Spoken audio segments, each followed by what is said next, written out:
बच्चों नमस्कार, good evening. कैसे हैं? सत श्री अकाल। और बहुत बढ़िया। तो एक चीज़ आपके सबके लिए सबसे इम्पोर्टेंट आज होने वाली है। सबसे वीडियो का सबसे इस जो सेशन है, इस सेशन का सबसे इम्पोर्टेंट जो टॉपिक आज होने वाला है वो बहुत ही ज़बरदस्त है बच्चों। तो ये आपका साइंस का पेपर है, ठीक है। तो साइंस के पेपर में जो आपका जो केमिस्ट्री है, फिजिक्स है या बायो है, वो सारे कंटेंट आपको यहाँ पर हैं।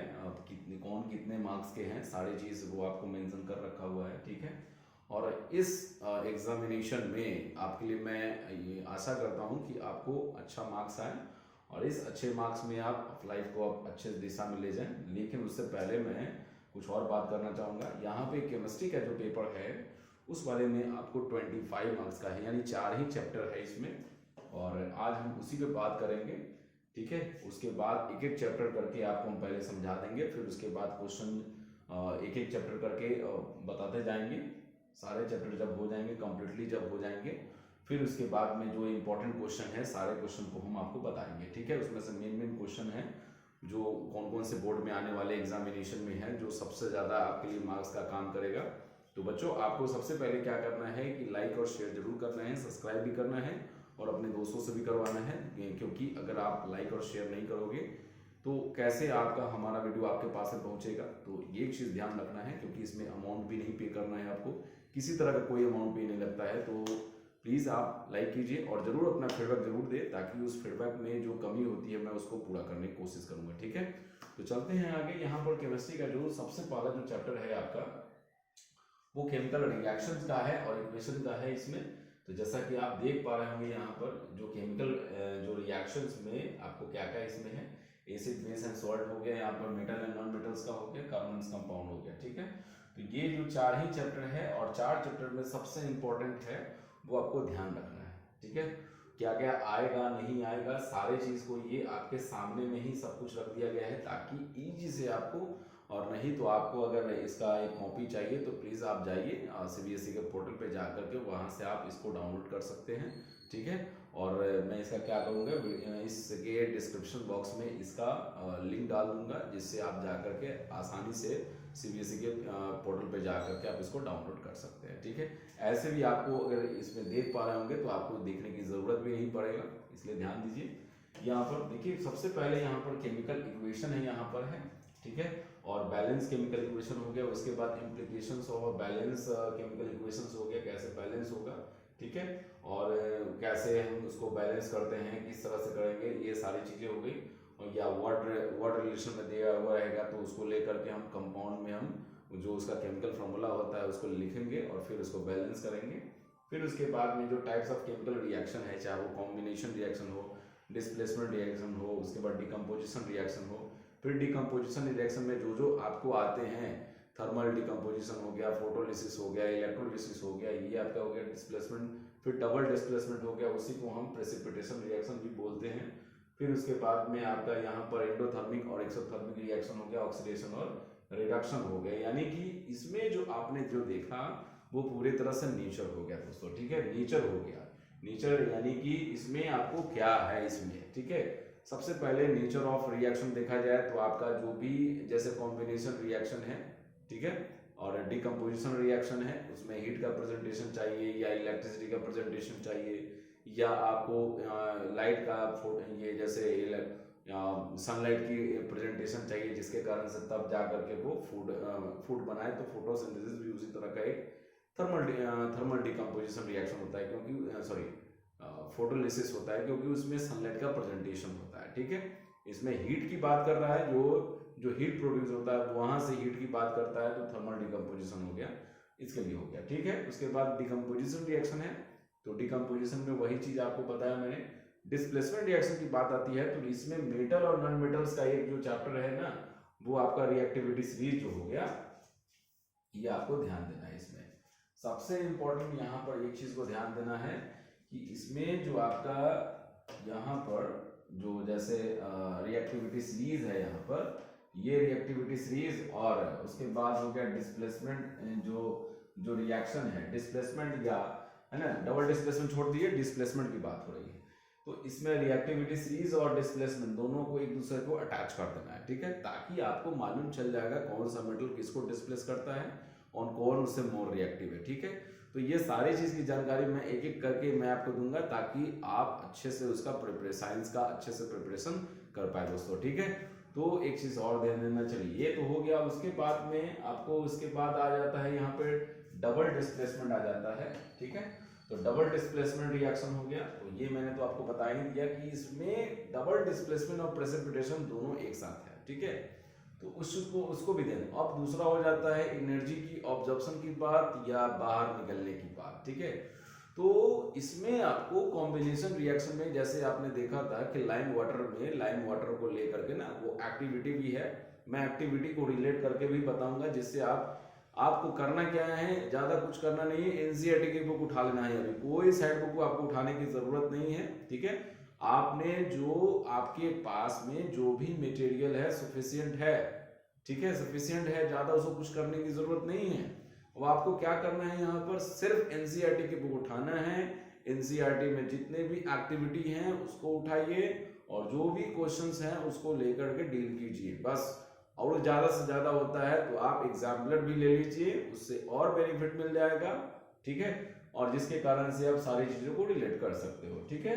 तो ये हो गया। उसके बाद में वही अब्जॉर्प्शन ऑफ एनर्जी की बात करें तो वही हो जाता है आपको क्या, एंडोथर्मिक, यानी अंदर आ गया हीट, और 100 मतलब बाहर आ गया, वो चीज हो जाता है। ऑक्सीडेशन और रिडक्शन में मैं आपको एक एक टॉपिक करके वो भी चीज को बता दूंगा, जिससे और आसान हो जाएगा, ठीक है। तो वीडियो को ज़्यादा मैं लंबा नहीं करूँगा, जल्दी से छोटे से शब्द में जल्दी से इसको फिनिश करना है ताकि वीडियो का लेंथ बड़ा ना हो, ठीक है। लेकिन मैटर तो जाएगा तो थोड़ा सा बढ़ जाएगा दोस्तों। अब यहाँ पर H+ और फर्निशिंग की बात हो रही है, OH- एसिड बेस और सॉल्ट की बात हो रही है यहाँ पर। तो इसकी बात हो रही है यहाँ पे H+ हो या OH- आयंस हो फर्निश करे, उसमें आपको एक्वा सॉल्यूशन में ये देता है, ठीक है, जिसके कारण से इसको बोला जाता है ये अगर बहुत जल्दी से डिसॉल्व कर गया और पूरी तरह से कंप्लीटली डिसॉल्व कर गया तो स्ट्रॉन्ग एसिड बोलते हैं वहाँ पर, या OH जो है जल्दी से उसमें कंप्लीटली डिसॉल्व कर गया तो बेस हो जाता है, स्ट्रॉन्ग बेस हो जाता है। तो यही इसीलिए यहाँ पर H+ आयन का कंसंट्रेशन डिसॉल्व उसी के बेसिस पर दो पार्ट में आ जाता है, स्ट्रॉन्ग बेस हो जाता है, ठीक है। OH- आयन कंसंट्रेशन के कारण से वो क्या बोलते हैं उसको, स्ट्रॉन्ग बेस हो गया या वीक बेस हो गया, या स्ट्रॉन्ग एसिड हो गया या वीक एसिड हो गया, ठीक है।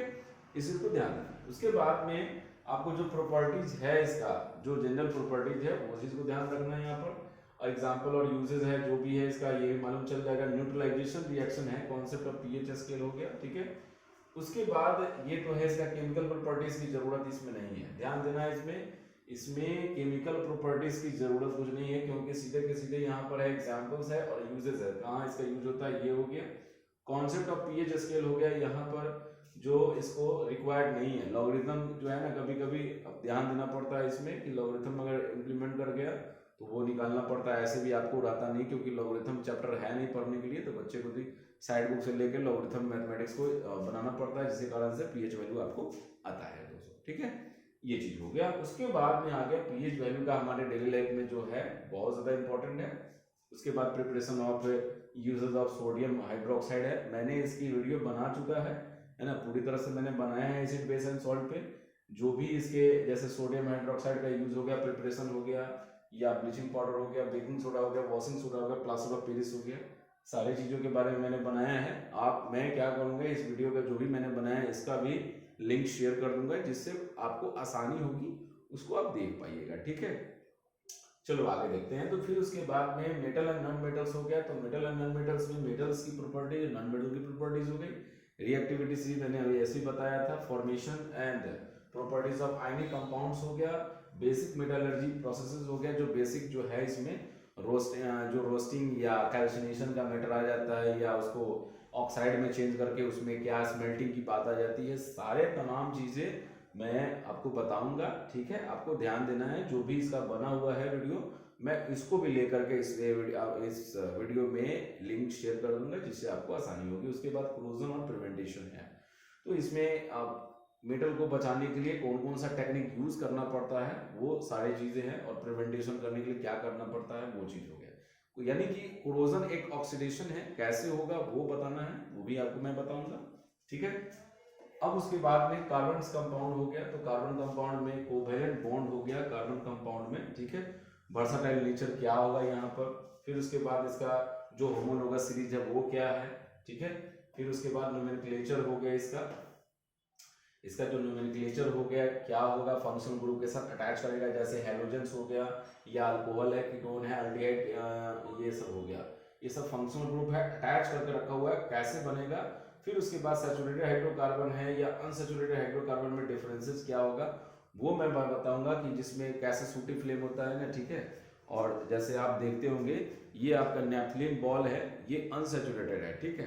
तो इसको जलाने पर क्या होगा, मैं इसका हो सकता है तो शॉर्ट्स बना करके मैं देख लेता हूँ पहले, छप रहा है कि नहीं, ठीक है। तो ये चीज हो गया, इसका नेफ्थलीन बॉल हो गया ये।